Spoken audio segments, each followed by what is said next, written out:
Hey guys, it's Alicia with WTI. If you, like me, keep almond butter in the pantry at all times, I want to show you this one that I've been absolutely loving. This is from Octonuts, and this is a creamy, dry roasted almond butter, and it's so delicious. So I really like this particular brand because it has a really nice creamy texture.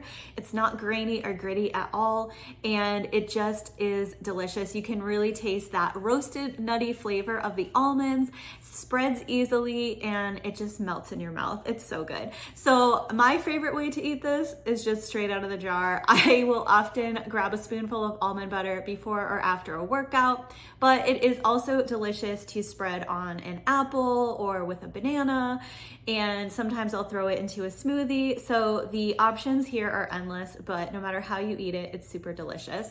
So if you like to keep almond butter in your pantry, then I would definitely check out this Octonuts almond butter because it tastes delicious, it's super fresh, super creamy, and I really love it. That's my point of view.